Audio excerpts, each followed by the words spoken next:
আজকে আমরা কথা বলবো আমাদের শরীরের একটি সাইলেন্ট ওয়ারিয়র বা নিঃশব্দ যোদ্ধা নিয়ে। সেটা হচ্ছে কিডনি। কিডনি হচ্ছে এমন একটি অর্গান যেটা 24 ঘন্টা আপনার শরীরের সমস্ত টক্সিনগুলো ফিল্টার করে থাকে। তাই আমাদেরকে আসলে কিডনির যত্ন নিতে হবে। আজকে আমরা কিডনি সুস্থ রাখার 5টি গুরুত্বপূর্ণ পয়েন্ট নিয়ে আলোচনা করব। প্রথম পয়েন্টটা হচ্ছে পরিমিত পানি পান করা। একজন সুস্থ মানুষের, অ্যাডাল্ট মানুষের প্রতিদিন 2 থেকে 2.5 লিটার পানি পান করা উচিত। পানি কিডনি থেকে টক্সিন বের করার জন্য সহায়তা করে এবং এটাই সবচেয়ে বড় অপশন যে কিডনি ভালো রাখার। দ্বিতীয় পয়েন্ট হচ্ছে অতিরিক্ত লবণ পরিহার করা। আমরা বাসায় অথবা বাসার বাইরের যে প্রসেসড ফুডগুলো খাই সেগুলোতে অনেক সময় অতিরিক্ত লবণ ব্যবহার করা হয়ে থাকে। অতিরিক্ত লবণ রক্তচাপ বাড়ায়, যেটা কিডনির জন্য ক্ষতিকর।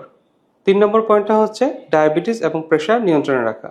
আমরা নিয়মিত ডায়াবেটিস এবং প্রেশার চেক আপ করাবো এবং ডক্টরের কাছে গিয়ে সেটার চিকিৎসা করাবো, যাতে ডায়াবেটিস খালি পেটে 6-এর নিচে এবং ভরা পেটে 8-এর নিচে থাকে এবং প্রেশার যাতে 130/80 এর উপরে না ওঠে।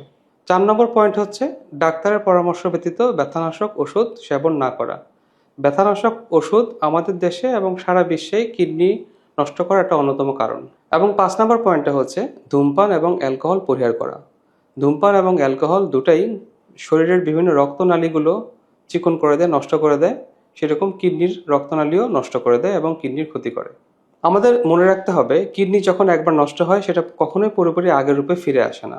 তাই আমাদের উচিত কিডনির যত্ন করা এবং এই যে 5টা পয়েন্ট আমরা আজকে আলোচনা করলাম সেগুলো সুন্দরভাবে মেনে চলা। পরিমিত পানি পান করুন, সুস্থ থাকুন। ধন্যবাদ।